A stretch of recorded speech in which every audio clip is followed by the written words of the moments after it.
Cloud Atlas is a movie based on a book by David Mitchell, who explicitly stated it's about reincarnation and interconnectedness. Yet all artistic works are open to subjective interpretation.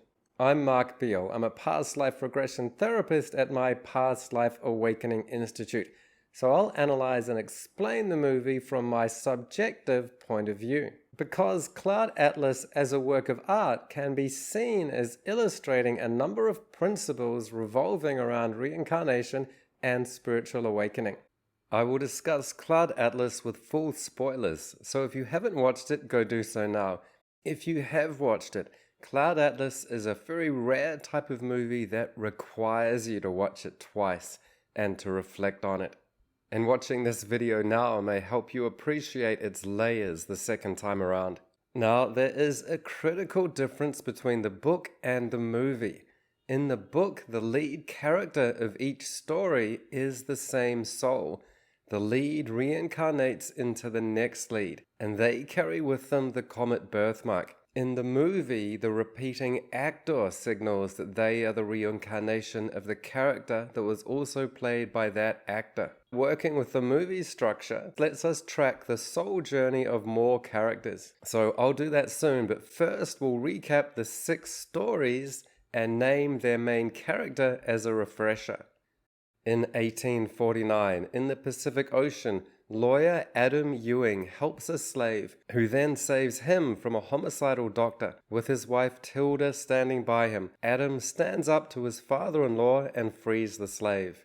In 1936 in Edinburgh, bisexual musician Frobisher works with an old composer. A dispute about the authorship of a piece of music leads Frobisher to shooting the composer, finishing the work, and committing suicide, leaving his male lover. In 1973 in San Francisco, journalist Ray meets a physicist who helps expose a plot by an executive to allow a nuclear catastrophe to benefit his business. In trying to silence the expose, the physicist is killed. Ray evades murder attempts and the executive is jailed. In 2012 in London, an author kills a critic, then demands money from the publisher Cavendish, who hides with help of his brother, but is sent to a care home in Edinburgh with systematic elder abuse. He escapes and then writes successfully of his experience. In 2144, in Neo Soul, human clone slave Somni 451 awakens to her condition, escapes with assistance of a resistance fighter, and broadcasts an enlightened manifesto before being executed. In 2321, Hawaiian tribesman Zachary helps advanced society woman Miranom evade an enemy tribe and send a message asking for help from humans from another planet. They escape Earth and grow old together on that other planet, looking back at Earth and into the heavens. So Cloud Atlas sees its characters reincarnate into a series of different bodies, races, genders, and locations. Though they're played by the same actor, sometimes they look similar, sometimes they don't look familiar or similar to their previous incarnation at all. So is this accurate in real life? Yes, on this aspect, Cloud Atlas gets it right. It's a popular misconception that our past and present lives are somehow a continuation and we pick up where we left off, looking the same, being in similar circumstances. That is the fiction. It might happen, but we're unlikely to continuously be reborn in the same race, same gender, and the same relative age to our other soulmates whom we're interconnected with. So our physical body has a race and a gender. Our soul, our spiritual body, has no race and no gender. We have the first story with the stowaway slave, but in their minds there's no need to help him because he's different, he's black, and therefore to them he's not one of us. But then Ewing sees and understands that this black man was not the other, but a form of his self. So Ewing frees himself from the slavery of misunderstanding other people and his own self. This will be affirmed by Somni 451 later, who says, "I know that separation is an illusion." When we think of reincarnation, we might think, who was I in my past life? In real life, we've had many past lives. In past life regression, we often recall 2 or 3 of the most significant past lives and can explore possible future lives. So Cloud Atlas is accurate to cover 6 incarnations and not just include the past but also the future. In real life, we actually do regression to past lives, and within past life regression, we do future life progression to future lives. Now, each of the 6 lead characters reincarnates somewhere in the story of the other lead characters most of the time. So you might ask, isn't this too convenient? This interweaving of characters is accurate in real life. Souls who are karmically tied do tend to choose to reincarnate together to continue their story. Cloud Atlas's long story arc of many lives lets it illustrate the reality that across time, souls are engaged in balancing patterns or repeating patterns. Some souls keep coming back to balance out their actions with new, better actions. By repaying karmic debts, they move on and up, spiritually awaken and evolve into fully realizing spiritual truths that give them ultimate freedom. Some souls keep coming back and repeating the same types of good actions because they themselves awaken, but come back to help awaken others. Some souls keep coming back and repeating the same types of bad actions because of their continued ignorance and desire. They remain stuck on the earth plane and they are enslaved to the karmic wheel. Now we'll look at the overall soul's journey of the main characters, and we'll do this based on the actor that plays them and the main character name when that character takes the lead in one of the 6 stories. Firstly, there are 2 key characters who are not the lead in any story, but they do occur with significant roles in every story as an antagonist. They are Hugo Weaving and Hugh Grant. These actors keep coming back in roles repeating the same types of bad actions, and both of them are therefore condemned to continue in dark incarnations. Weaving eventually apparently becomes unable to even earn human rebirth. Now, in real life, or according to Buddhists, this is possible because they have 6 realms of existence and 2 of these are below human rebirth. It is even possible in modern therapy because while doing past life regression or spiritual therapies, there's another modality called spirit releasement therapy where we can encounter dark spirits. And I teach how to deal with these in my training course, Spirit Releasement Therapy.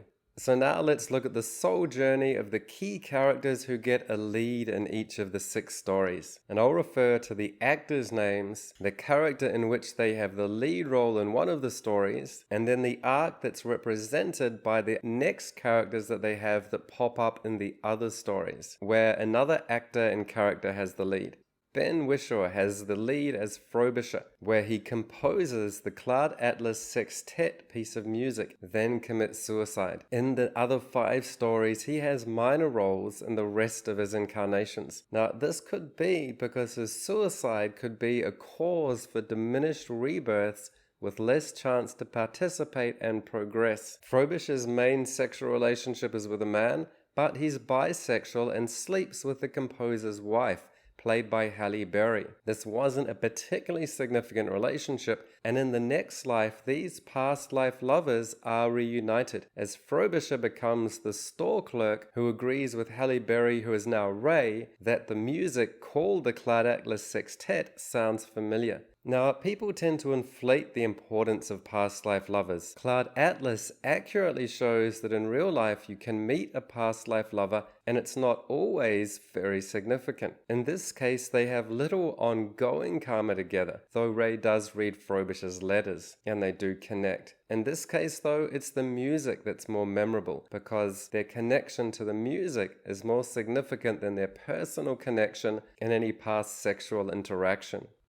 Actor Jim Broadbent plays Cavendish, and his soul's journey can be an example of balancing patterns. In the life where he's the lead of the story, he slept with his brother's wife, and his bad financial management eventually effectively stole from others. In his past lives, he was an elderly, powerful composer who habitually verbally abused others. Now, people often think karmic actions are done in a past life and come and affect us in the next life. Cloud Atlas accurately recognizes that karmic causes can come from past lives and from actions done even recently in this life. Cavendish experiences negative effects that help balance out his old actions. He goes from owning the mansion as the composer to being a captive resident of that same mansion when it's converted to a nursing home. His positive karma was enough to make his elder abuse short-lived and allows him to escape. And we may judge that the abuse that he received was bad, but it could be seen as balancing because he had abused people himself in the past, and we may also see it as ultimately being helpful to him spiritually because that bad treatment actually helped him reduce his pomposity, increase his humility, and it gave him something to write about. So this apparently negative experience may have been something that helped him grow spiritually and eventually allowed him to become part of the advanced society with Miranom in the last story. Actor Jim Sturgis plays Adam Ewing. In the series of lives, we see his incarnations keep repeating the same types of good actions. Adam is the first man in the lineal story, and Adam is the first man in Christianity. Ewing is a word connected with the animal sheep, and in the young form are lambs. And the lamb represents Christianity, gentleness, purity, in an early stage of life. Adam will eventually become the sacrificial lamb, helping Somni 451 broadcast her revelation when he incarnates as Heiju. In other stories, he'll have incarnations as a poor hotel guest, a poor Scottish drinker in a bar. Yet blessed are the meek, for they shall inherit the earth. Blessed are the pure in heart, for they shall see God. Now, a ewe is a sheep, but it's a female sheep, and this is symbolic too, because Adam's journey will be fulfilled by his feminine soul partner, Somni 451, who will also suffer and be sacrificed, like the sacrificial lamb and like Christ, but in doing so they triumph spiritually.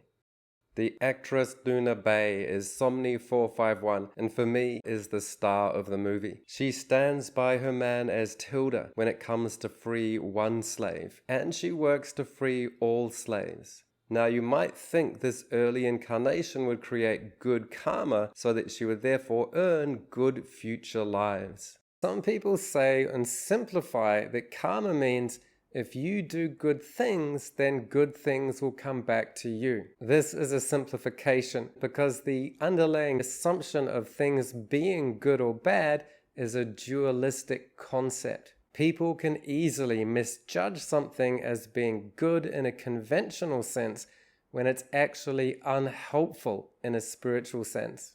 Her actions as Tilda, in fact, plant the seeds for a bad life in conventional terms. But this is the best life in the whole movie in spiritual terms. As a soul, she takes an incarnation as a slave, because that provides the harsh but helpful triggers that will force her to spiritually awaken and obtain the ultimate liberation. When she does, she becomes the One. She is Cloud Atlas's Neo, the awakened one, or the Christ figure, who must experience deep suffering, realize fully the nature of that suffering, articulate that message, and then be crucified for it. It is her awakening and teaching that inspires and allows the spiritual freedom of generations to come. It is through her words that Cloud Atlas makes its clearest statements about its core themes and the philosophies underlying all of these stories. All boundaries are conventions waiting to be transcended. The primary boundary is the idea that 1. We are only our present life physical body and we're separated from our past life selves. This is a conventional boundary waiting to be transcended. Another is 2. We are separated from others by our body and our circumstances of race, gender, and age. This is a boundary of convention waiting to be transcended. Cloud Atlas confirms there's spirituality in sexuality, in making love and being in love. In moments like this, I can feel your heart beating as clearly as my own. I know that separation is an illusion. My life extends far beyond the limitations of me. Yet it also does not stop there, and quite rightly. The love between these two was not the end point, but a door that opens into the universal love and truth. This is acknowledged in the brilliant and subtle linguistic exchange between the archivist and Somni 451. The archivist asks, "Would you say that you loved him?" She says, "Yes, I do." She does not follow his lead in using the past tense, but she stays in the present. He asks, "Do you mean you are still in love with him?" She says, "I mean that I will always be." She does not follow his lead in making love something we are doing. She does not even say, "I will always love him." She says instead, "I will always be."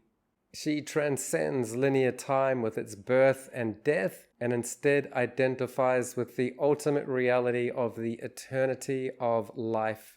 The opposite of life is not death, it is birth. Life has no opposite and no end. All that are born and that reincarnate will die, but those that transcend duality and identity, with the truth that life is eternal, will always be. She does not say she loves him. She transcends the duality of self, realizing in truth, ultimately, there is no self and other. She transcends time and space, realizing there is no space to separate them.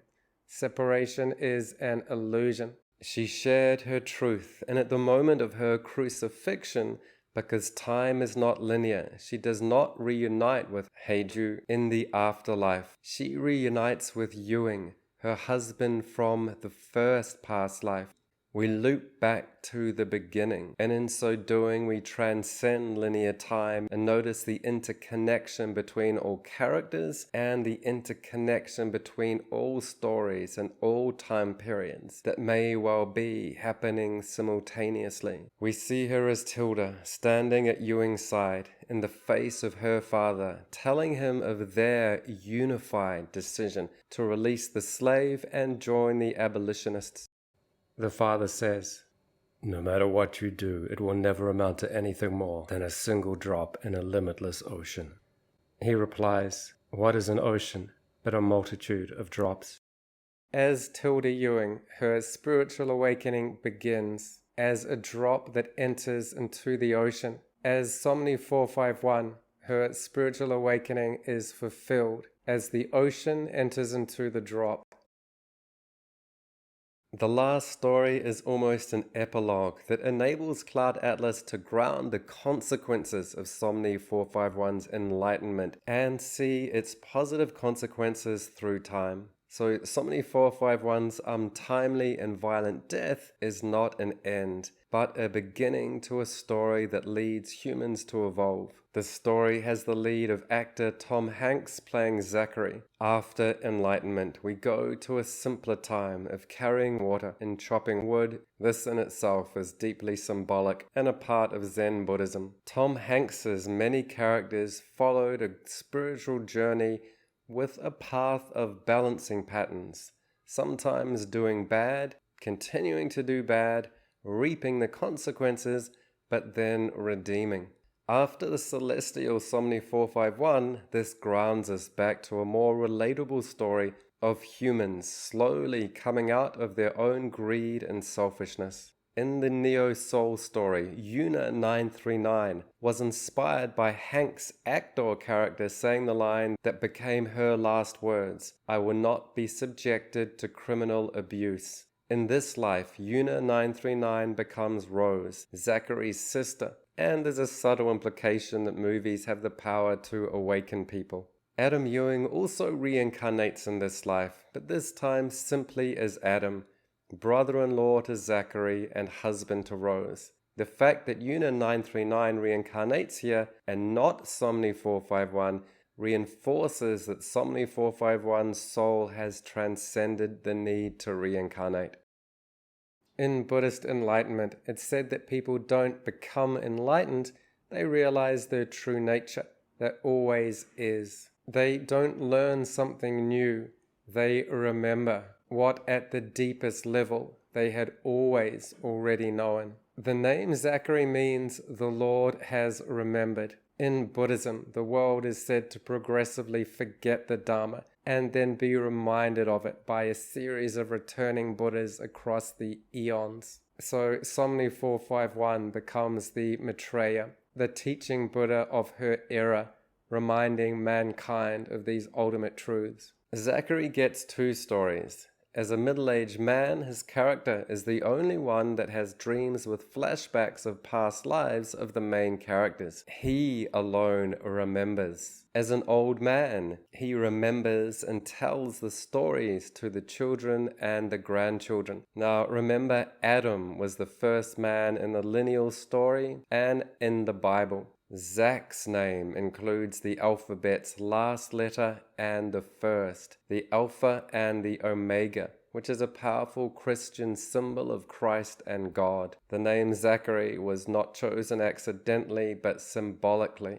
Actor Halle Berry plays Ray, who becomes Miranom. Now, the word Miranom is a noun that describes a part of something, but it's used to denote the entire thing. So we might say, for example, it's so good to see your face. Now, a face is just part of a person that it's good to see. So Miranom on the face of it is a person, but that singular incarnation is just a part of the entirety of all her incarnations and the entirety of her soul. Her entire being as Miranom is the face and front end of her 5 previous existences.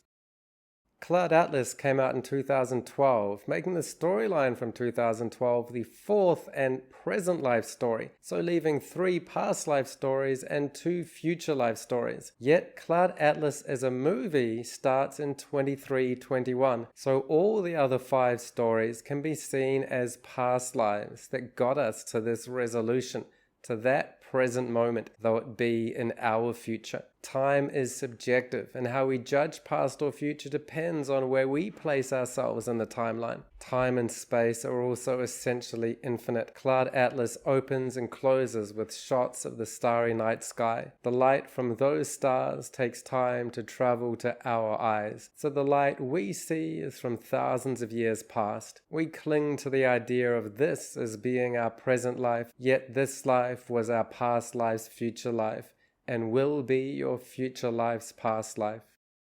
In the movie, the main character in each story is denoted by a star or comet tattoo. Just as the universe expanded, it will contract and return to a singularity. So the tattoo reminds us of our ultimate cosmic womb and our ultimate cosmic tomb, and the journey we take in between, like a comet streaking across space in time. The stars we see with our naked eye have a brightness determined by their size and distance, yet if we could see infinitely far, we would see the night sky as only stars, not darkness with points of light, just light, with each star like a drop in a cosmic ocean of light. We start with the stars and the ultimate yet unfathomable unified truth. We descend unto earth and tell the stories that appear to need to play out through time, yet they will all lead us back to a greater reality, where we were all along. In real-life past life regression therapy, we can also explore many lives. We too may not understand every little twist and turn of karma, but we can get to the therapeutic resolution. And this becomes a felt experience where inner wisdom goes beyond words into a peace that passes understanding. In the movie, every scene doesn't have to be understood consciously. In the end, Cloud Atlas uses more symbols, names, images, and stirs emotions, all trying to convey a felt experience generated by ineffable revelations. In the end, ideally, it manages to embed a deep sense of the importance of our own actions in each moment, no matter how insignificant you may think them. So make choices, take actions, and have thoughts that lead to beneficial spiritual consequences, and that are in tune with the deeper nature of reality and the deeper nature of your own ultimate self. So tell me in the comments, did you resonate with Cloud Atlas on a superconscious level? Do you feel you understood Cloud Atlas on a conscious level or have interpretations? Did these lead to an experience within you that's ultimately beneficial in each moment? Have you done past life regression yourself and feel that Cloud Atlas in some ways reflected or mirrored your own stories? Share any of your experiences or interpretations in the comments. And if you've got any questions about the principles behind past lives or future lives or reincarnation based on what I've said on the video, feel free to ask questions and we can continue the discussion in the comments. If you found this video too entertaining, check out my educational videos on YouTube or at my website, the Past Life Awakening Institute. I have foundation courses to learn about hypnosis, hypnotherapy, past lives, spirit releasement, and I have certification courses to gain experience in these fields and become qualified through extensive assignments and one-to-one video calls that we have taking you through every step of the process. If you're interested in online sessions in past life regression or spirit releasement therapy, check out my website, the Past Life Awakening Institute, to book an online session. Check out some of these other videos that cover past life regression, spirit releasement therapy, between lives therapy, hypnosis, and hypnotherapy, all based on other spiritual movies. Thanks so much for watching.